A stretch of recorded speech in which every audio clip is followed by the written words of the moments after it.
Hey guys, it's CJ the Traveling Man. What is going on? Man, I'm so excited to tell you what today is. Today is the big day. Yes, that's why I'm wearing my blue hat. Like I said, I have my little blue, I call them pom-pom or whistles. It's like my favorite color is blue.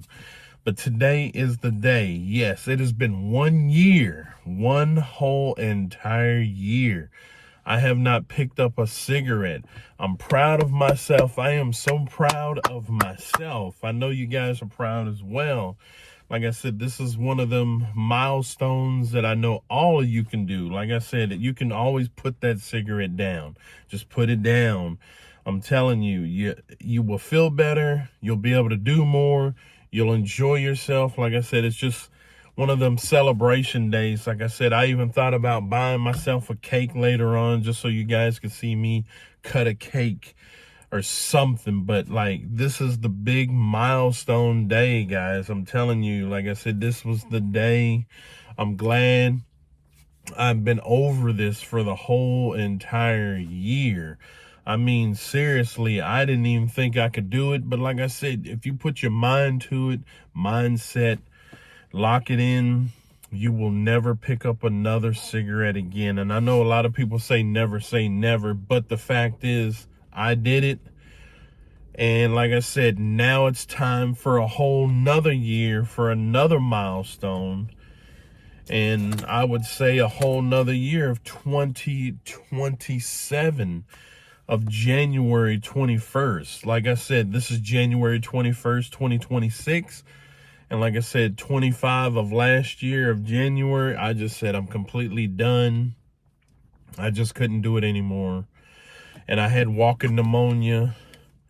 And I mean, I was sick all the time. I was always constantly sick. And I mean, and a lot of people say, oh, it's the weather, it's this, I get it. I get that the weather fluctuates up and down, but I'm just saying, I'm smoking a cigarette, which is making my lungs weaker and weaker, my immune system weaker. So I was like, why not? You know what I mean? Why not just call it quits that day? That's the same day I took the pack of cigarettes, crumbled it up, threw it in the trash. I just couldn't do it anymore. I'm just literally, I just couldn't do it anymore. I'm going to actually put that video on the end of this video so you guys can see where I get rid of my pack of cigarettes of January of last year. So in 2025. So I'm happy. I'm breathing better, doing a lot better. And like I said, I know it's a big milestone. It's going to be one of those milestones, and we'll probably, like I said, we all can do it together with the support. Like I said, Miss Veda was always pushing me like, hey, you know, you really don't need that, because you could take that extra money and, you know, buy you something to drink or a snack or, you know, something, you know, to kind of get my mind off of it as well. And it was like, yeah, I'm going to do that. That extra $9 that I was spending on a pack just went straight. Like I said, I was spending them, I might as well say $10 every 2 or 3 days. So that's 10, 20, 30, 40, $50 a week that I was spending on cigarettes. And it's just like, $50, I could put that into a hotel. I can put that into food. I can put that into my gas tank. I can do whatever I want with that extra $50 every week. And I was like, wow, this is something that is actually worth it. It was worth the strive, worth the, you know, the support, and worth, you know, like I said, definitely having Miss Veda behind my, basically, she's my right hand man, or right hand woman. I don't know why I said man, but right hand woman. And it was like, she even said it too, you know, I mean, she used to smoke, but it would make her sick. So I'm sitting here thinking, you know, I'm sick all the time. I am seriously sick all the time. And I was like, man, this is not good to be sick all the time. And I kept on blaming it, like I said at the beginning, I kept on blaming it on the weather, because it would be cold 1 minute, hot the next minute, then it would snow or rain. It was something going on. And then it was like, I'm breathing in everything. You know what I mean? It didn't make sense that and I'm like, after so long of doing it, you know what I mean? Your body's so immune to it. You tend to it's in your bloodstream. The nicotine and everything's just kind of going and going and going. And we're just kind of like sitting here. It's an immune system to your body. So basically your body's immune to it. And it has been since probably the day, the first day you started. First few days of you starting, you cough a lot.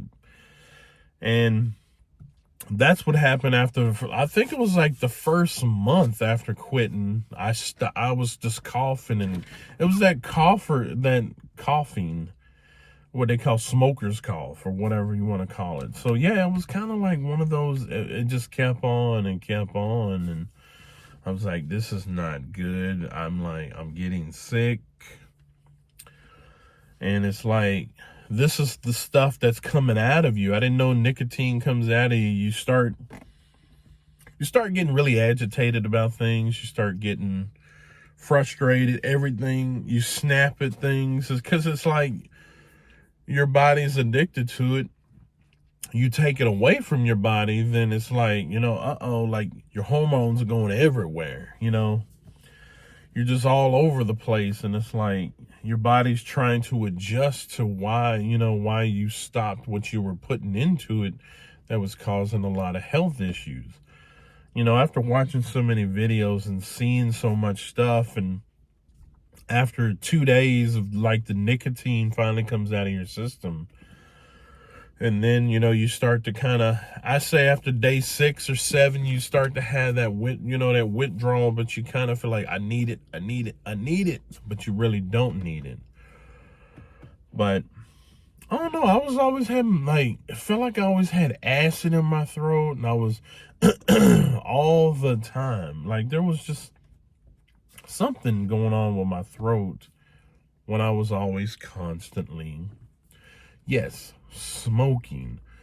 So I'm proud that I'm done it, and I know you guys are proud that I've quit. I made it this far, like I said, and I still got I got more years to go. You're going through the healing process where your lungs are rehealing, your immune system is rehealing, everything is kind of rehealing, and all the little fingers, what they say, that are on the lungs, they start to feel like I don't know what it is. I'm smelling more. Miss Veda's basically calling me a bloodhound because I'm smelling stuff that I didn't smell at first. I'm tasting stuff that you really can taste. Like you can taste salt, how strong it is, or you can taste how strong sugar is, and it's just like, I can't believe that I went that long smoking, it was like, might as well say 18 or 19 years of smoking. And it was kind of like one of them old stories. I'll tell you real quick, but I never smoked at the time when I moved to Henderson, for the first time. I had never smoked. But I was working at 84 Lumber because, waiting for the transfer and all of that from another store is basically I was a little agitated at times, even though I know I was a yard guy and I did a lot of the stuff by myself, like stacking and building loads and stuff like that. A guy I used to work with, I'm not going to mention names, but he just gave me a cigarette that day. And then from day one, that day, I just basically started smoking. I just couldn't stop. It was like, man, I love that nicotine, and kept on. And it just went on from there. And I was like, I didn't feel any effects, no side effects, no nothing. And it was kind of like, I don't know. It was, I guess we don't notice a lot of stuff when we first start doing that. When we first start at the ending or the beginning, we don't normally do that. So it just took on, and it kept on and kept on. And I would say 18 to 19 years of nonstop. And I started thinking, man, that was a lot of money that I invested in cigarettes. And then, like I said, it just seemed like my health was declining. It was going down and down. And, and that's when I started realizing, like, something's not right. Something is not right with this. And I just couldn't figure it out. And ended up going to the doctor, one day. It was like probably a Monday or Tuesday before I had to go to work. And that's when basically I kept on hearing, like, the doctor was saying, it sounds like you're breathing hard, or you're having a hard time breathing. And I was like, yeah. I said, I constantly smoke. I said, I smoke all the time, and we're all agitated at times. We're always, we have things that are going on in our life that are stressful and so on and so on. But it was just one of them things, and I was like, and it wasn't that I was making it a copycat. Like, everybody says I'm keeping up with the Joneses. It wasn't really that. It was just the craving of the cigarette and the nicotine that kind of made me feel, better. And to the point of what I'm getting to is, like, a lot of people go through this, as they get older and older. And it was stuff that happened to them in their childhood. So, it's kind of like a bullying thing. And a lot of people, you wouldn't think that I would be the type, you're like, CJ the Traveling Man, bullied? Yeah, I was. I was definitely bullied in school.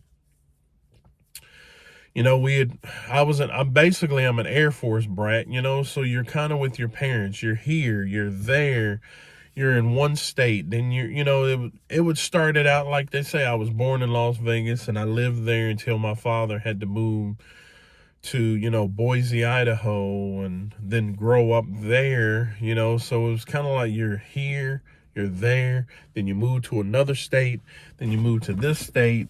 So you kind of got to go with with your father. And I didn't have a lot of the time to really sit down and have friends or make friends.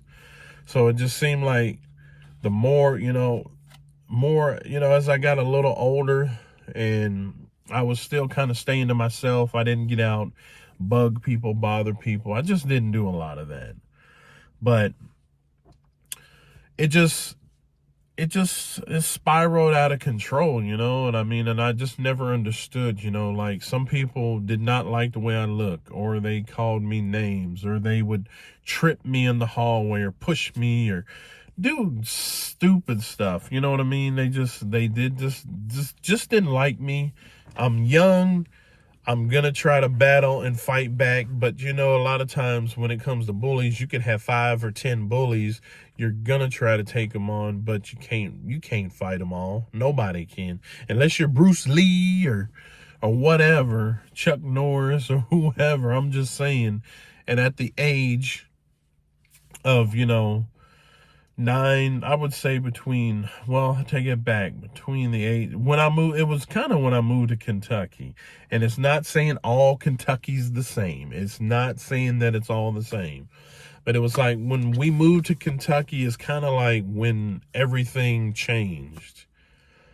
I had all these weird names that people were calling me, and then they were, making fun of me when I was younger, because when I spilled on my forehead, and a lot of people don't realize it, but I kind of right up in this area right here, I spilled grease on my head, cooking grease on my forehead when I was younger.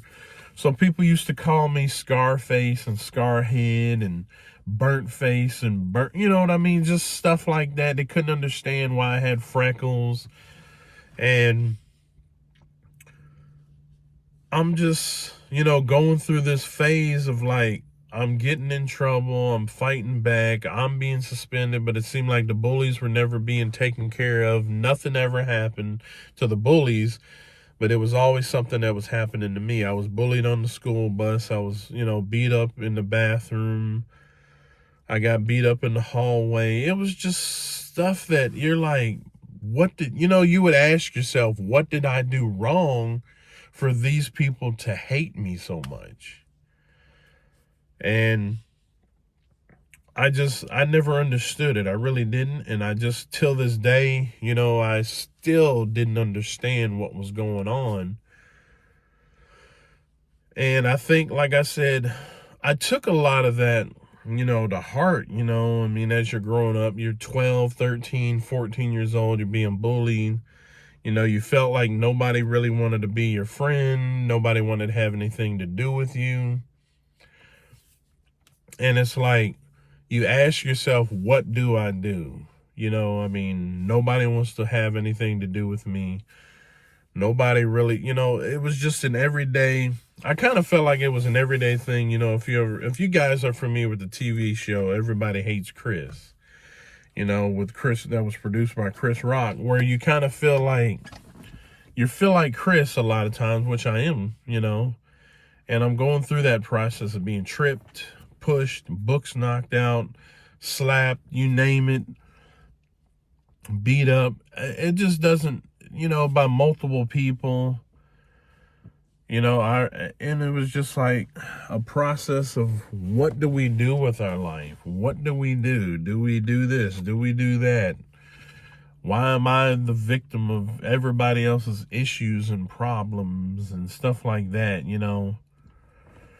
And we grow up with that, it's like, it's embedded in our blood. So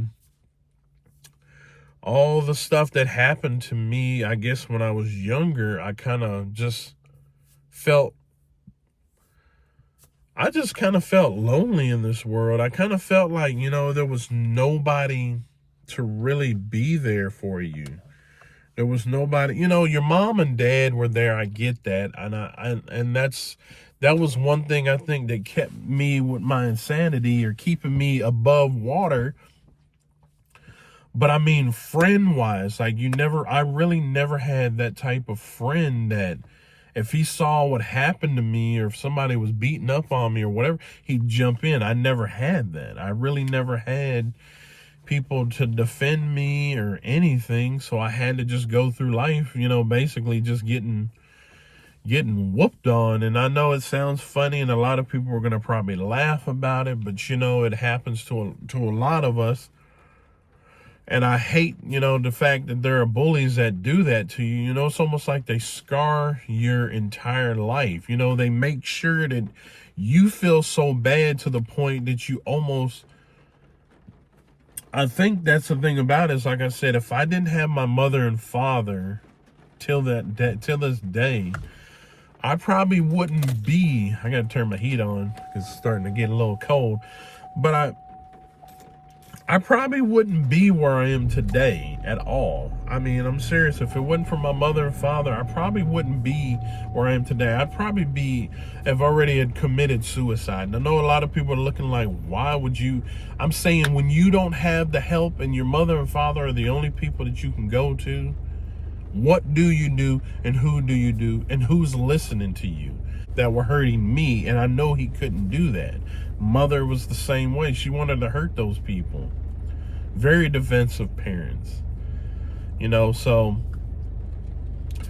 they were the only ones that I could really look up to or talk to about this situation, because I didn't have, I had a brother, and I still do have a brother, you know what I mean? And it's just, I felt that I had no one to really reach out to friend-wise to say, hey, I need help. I'm going to school. I'm being bullied. I guess I kind of just kept it bottled up inside. Had to learn, I really had to learn how to just protect myself, and had that wall up for so long. You know what I mean? I'm sorry that I had to, go from talking about cigarettes to my situation, but it's the God honest truth that it's like, that's what happens to a lot of us, you know what I mean? And like I said, I've learned as I got older and older that, like I said, the bullies are never going to win. They're never going to win. I don't care what they do. I had to learn this the hard way. and I actually had to fight one of my bullies. I definitely did, and I won, and I was proud of myself. And that's why I said I made the sacrifice of stop smoking as well. So the point is, I learned how to stop smoking. I figured out on my own, besides my parents, mother and father, how to deal with bullies, and then go from there. So it was like, yes, I had a reason to live. And that's why I mentioned the suicide. There was times I thought about suicide a lot. You know what I mean? I know some of you just don't get it, but that was my answer to everything. And I know it's not, but when you have nobody to turn to but your mother and father, you ask yourself, what do you do? Who's going to be there to help you out? Who's going to do this for you? And it was just a lot that I went through. And I think that was the number one main cause of smoking, because of, I don't know, I would say 10 or 11 years of my life was bullying. I was ugly. Nobody wanted to date me. And you just go on from there and there and there. You just keep on going on. And that was stuff that was just embedded into your head. You're just constantly told you're ugly. Nobody likes you. Nobody wants to be around you. You're stupid. You can't read. You're this, you're that. And it's like, I think it took that one time, like my dad was, that one time my dad was like, we're going to fix this. We are going to fix this. We're not going to have bullying anymore with you. We're not going to do this. We're not going to do that. You're not going to talk about, I want to die. None of that no more. So it started working. We started exercising. I started doing stuff different. I got a job, you know what I mean? I just kept on working, keeping myself busy. And I had a couple of friends as I started, and those were the number one people that were very supportive around me. But that took years and years to build that bond, to have that relationship with the couple of the people that I remembered, So it progressed as I got older, as I started working, and as I started doing things for mom and dad around the house, cutting grass on the street, talking to people, doing work for other people. Miss Green was my neighbor. I took care of her all the time. I mean, it was just a lot of stuff going on, and you're sitting here building up so much stress to try to figure out, how can I better myself even more? Ain't that right? Yeah, I got Kit's in the car with me. But you just start building that stress level to try to get it out of you. You try to explain to people how you feel. You kind of tell people what you're going through, and and it's just so much. So I had to open my drink. And I don't normally drink Coke, okay? Today is my celebration day. So I know I'm going to have somebody say Coke is bad for you. I know.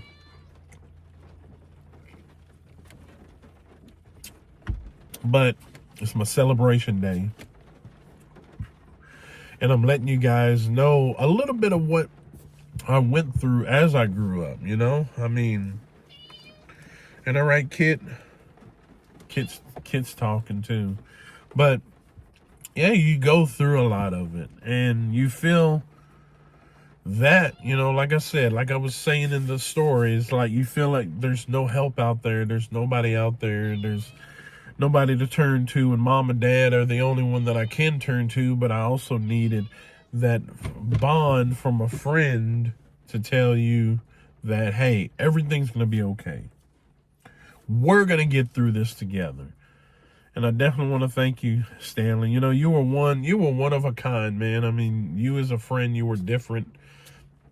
I met you. Like I said, we grew up in Hopkinsville. We used to run and do stuff on the railroad tracks all the time. I remember down the street, we would go over, well, it was kind of across the bridge. We'd go over to the flour mill and we would get corn to feed pigeons, and we would run around, run the street, do a little, it was just your innocent, crazy, silly, stupid stuff. But he took me from one level to the next, to where I was always down on myself, and kind of lifted me up a lot more. It was a lot different. And I definitely want to thank him. If he ever comes across this video, like I said, Stanley, it's like, you're the one that really helped me out. You were an awesome friend. And like I said, you didn't judge me. You didn't do this. You didn't do nothing. We did a lot of stuff together, and that's how it's supposed to have been. There were a lot of people I might have encountered, talked to, or may have, played with or whatever at my age. We turned out okay, but me and Stan's bond was a lot closer than, a lot of other people. And like I said, I kind of miss that, you know what I mean? He's still with us and still around, but now we're in different cities. We're still in the same state together. So my advice is, if you do see this video, we need to catch up, have breakfast, lunch, or dinner, or something. Like, really, we really need to. Like I said, you lifted my spirits up and made me feel a lot better than what I was going through for those multiple years. I was stressed out. We were moving from a few other states to Kentucky. I was bullied in Kentucky, and I kind of just grew through that process of trying to figure out what can I do to better myself. But I'm asking myself the same thing. So I just thought I'd give it a little history and a little bit of that. And I think that was the main reason why I started smoking. I smoked so much because of what I was going through for 8 to 10 years of of being bullied and told nobody liked me. I was ugly. You know what I mean? You go through that stuff. It's venting. And yes, I would stand up for myself. A lot of people are like, well, I would have done good. I know what you would have done.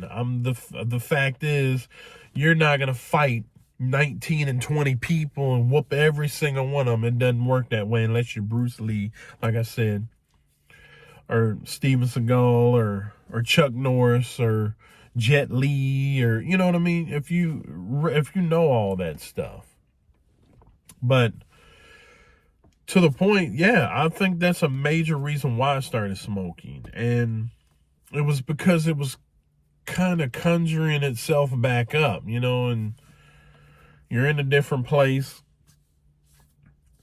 And it just seemed like the world, just like me against the world. Tupac used to always say that it's like me against the world. And that's kind of how I felt, that I was against the world and the world was against me.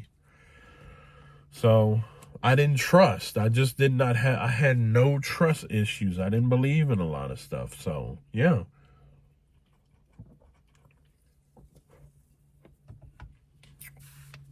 But yeah, definitely. And I know I say definitely a lot. And I'm going to try to chill out on that word. But yeah, I mean, it's a sentimental moment in my life.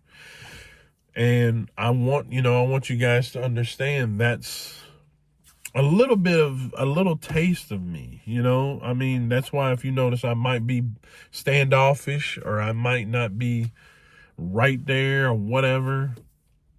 It's because a lot of the stuff that I've gone through. And like I said, having one friend kind of changed a lot of that, as I was growing up. Now, I've met Miss Veda and everything has changed. It's like, well, I call her my little chihuahua. Like, she's ready to attack. And I'm sitting here like, no. I know how to defend myself now. But, You know what I mean? Everything's different now. You know, I got more support than I've ever had my entire life. I thank you all as as fam. I consider you all fam. We're not saying fans and viewers and whatever. You're fam because you listen to my stories. We talk. We do a lot together. So we're all fam. I love all of you fam, definitely. And I want to thank you all for listening to some of my, my little journey. And like I said, that's kind of the process of what caused me to smoke. And then, like I said, what caused me to stop is having walking pneumonia.